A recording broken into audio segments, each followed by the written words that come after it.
Всем привет! Сегодняшнее видео у нас будет по EcoBoost М1ДА двигатель литровый. Очередной ремонт. Я думаю, что мы первую часть, как всегда, отсниму по разборке дефектовки. Ну и потом согласование с клиентом будем его делать. Значит, что с мотором? Человек обратился в начале, был какой-то посторонний стук в двигателе. Приезжал на диагностику, мы послушали этот стук. Где-то в верхней части, то ли фазик, в общем, посторонний шум в работе двигателя присутствовал.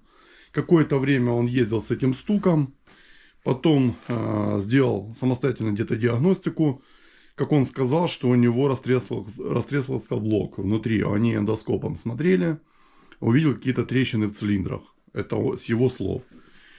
Ну, в общем, сняли они на СТО, на стороннем, на сервисе двигатель.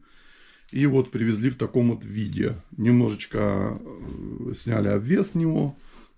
Видим, нету трубы, нету турбины. Как бы, там понятно, генератор, стартер, все это поснимали. Коллектор впуск я попросил тоже снять.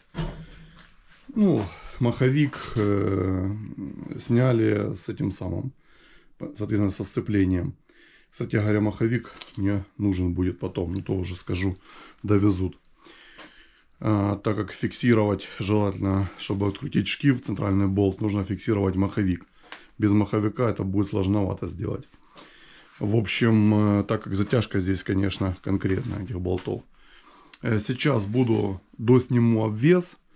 То есть видим здесь помпа, ТНВД, вакуумный насос, форсунки топливные. Это все стоит на месте.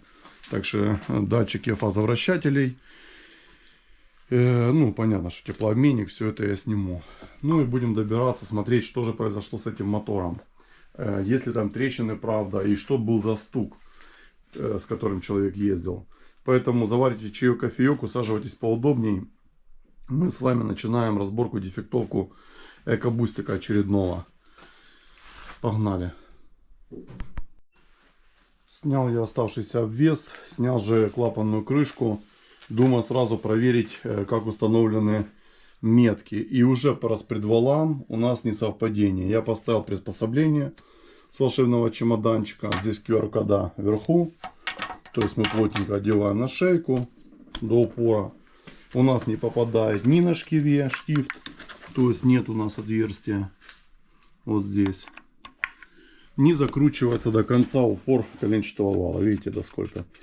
Где-то тетрадная клеточка, он еще на улице торчит. Это значит, что установлено неправильно, либо же сбилось. Ну и сейчас хочу еще транспортиры накинуть, посмотрю, как станут на эти. Взводились ли здесь вообще фазики, если человек говорит, что этот мотор уже собирали. Кто-то сюда лазил и вроде бы как еле-еле выставили по меткам, как было сказано. Возможно, не было у людей вот такого набора для установки. Ну, сейчас установлю, посмотрим, что оно покажет. Накинул транспортиры и получается, в общем, если этот еще куда не шло, да, становится по отверстиям, можно его установить на этой стороне, то этот никак. Такое ощущение, видите, по болтам не совпадает. Такое ощущение, ну конечно, и вал не докручен, либо перекручен. В общем, рассинхронизация есть небольшая, может быть на зуб, но точно. В общем, примерно на зуб неправильно установлены метки. Как бы вот эта проблема тем, кто занимается, вернее, тех, кто лезет в EcoBoost без установочных приспособлений. Как правило, при затяжке вот этого шкива нужно блокировать маховик, удерживать вот этим специально есть, да, такой фиксатор для маховика сзади. Стартерное ухо прикручивается, блокировка. Чтобы при затяжке вот этого болта, заворачивая, да, не уходил шкив и не тянул за собой коленчатый вал. Чтобы на фиксаторах все так осталось, как вы выставляете.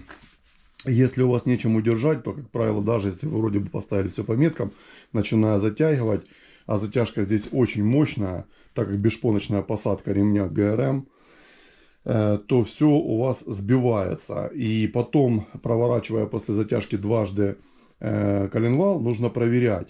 И, как правило, те, у кого сбилось, уже у вас не попадает вот так вот, не закручивается ни штифт, или не попадает. Если штифт закрутите, тогда не попадут вот эти вот фиксаторы распредвалов. Ну, то есть эти нюансы надо учитывать на фордах. В общем, вот так вот. То есть, не знаю, человек, не помню, говорил о том, что у него били ошибки по фазикам. По-моему, что-то такое говорил. В общем, ну вот вам, пожалуйста. То есть, неверная установка. А датчики, вот коленвал, датчик считывает с импульсного колеса на шкиве. За шкивом здесь есть сразу. Ну и, соответственно, в крышке, в клапанной стоят еще датчики, которые считывают вот эти вот с колесиков, да, с каждого спуска, с выпуска. То есть, если есть рассинхронизация, конечно, она будет бить ошибку на приборной панели. То, что неправильно стоит ГРМ. Плюс еще есть нюанс взведения. Вот эти транспортиры служат для того, чтобы при установке взводить фазики. То есть, в крайнее левое положение вы их оттягиваете и фиксируете, чтобы они у вас были взведены. Тоже могут быть нюансы, они могут цокотеть, если не взведены, шум давать. Ну, в общем, сейчас будем разбирать дальше, посмотрим, может там еще какой-то стук найдем. Но я тут немножечко попытался фазики, распредвалы поворачивать влево-вправо, как бы есть люфт. Такое ощущение, что они как пустоваты, что ли. Ну, либо же с фазиками уже проблема. Ну, хотя люфт считается, что может присутствовать, потому что у нас нет сейчас масла, давления, да, не закачано. Может быть и такое, даже на рабочих фазиках присутствует люфтец до закачки масла. Но это как бы нужно будет еще проверять, смотреть. Если с фазиками проблема, тяжело ее выявить. Как правило, мастера многие пишут, да, просто купите клиенту новые фазовращатели, как будто они там 3 копейки стоят. Ну и меняют фазики на новые сразу.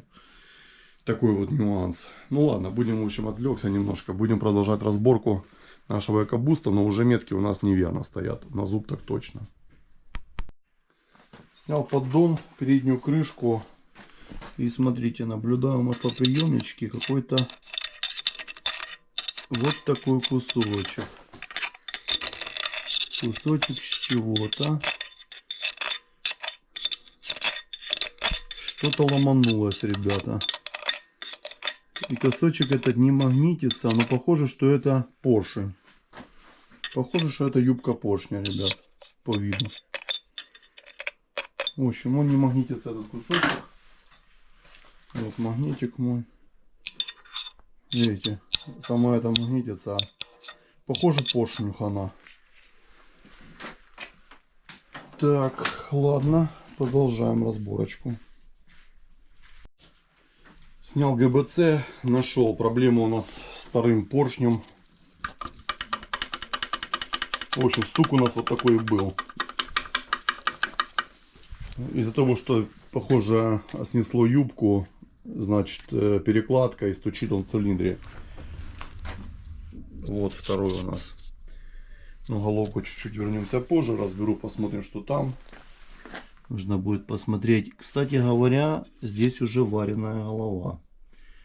Уже восстанавливали эту трещину. Видите, сварочка здесь есть. Вот это место многострадальных экобустов заварено уже. То бишь, уже было с ним проблема ранее. Так, ладно. В общем, будем сейчас разбирать. Достану поршневую, посмотрим на коленвал поближе, что там покажет. Но мотор уже отделанный. Кто-то здесь занимался. Не знаю, поршневая, что там. В общем, померяем сейчас. Итак, разобран моторчик, низок, по крайней мере. Сейчас покажу вам поршень сам. Вот такой у нас красавчик без юбки. Смотрите, чем может быть вызвано. Вызвана неправильная установка, возможно, меток ГРМ. Соответственно, человек ездил с неправильно установленными метками. Ничего хорошего могло в цилиндрах, могла быть детонация, да, с которой какое-то время он мирился, потом, в общем, у него развалило все-таки юбку, потому что достаточно поршни здесь нежные, тоненькие юбки, короткие тем более, и, в общем, распалась. Но может быть, конечно же, и проблемы и с топливными форсунками еще у нас. Желательно их тоже отдать на проверку прямого впрыска. Ну и, соответственно, поменять там ремкомплекты. Это занимаются люди, можно будет отдать их. Значит, что у нас по коленвалу? У нас вопросов никаких нет. Стандартный вал. По масляной системе порядок. Соответственно, масляный насос у нас живой. Шатуны мы проверим. Ну, вроде как порядок вообще по маслу. Там, где пары трения, распредвалы в нормальном состоянии. Нужно будет фазики еще посмотреть. Сейчас я разберу ГБЦ, посмотрю клапана. У нас вот здесь вот это место, соответственно, видно, да, заварено уже. Головка, видно, делалась. Потому что я вижу, здесь такая шлифовка была. Кто-то занимался. Но по низку ничего не делалось. Поэтому его можно расточить в ремонтный размер. М1ДА существует поршни с ремонтным увеличением 0,4. И как бы расточить под новые поршни с новыми колечками, и будет все нормально. Как-то так. Если вы подумаете, что проблемы с масляными форсунками, то нет, ребята, работают масляные форсунки, не забиты, и поршень охлаждался. То есть все работает. Ничего тут не забито. Мотор достаточно чистый, видите, масла менялись вовремя, лились качественные, как бы мотор внутри особо не грязный, да. Ну и форсуночки работают. Если там кто-то подумает, что форсунка лягла, не было охлаждения поршня, например, он там перегревался и так далее, то нет. Такого здесь нет.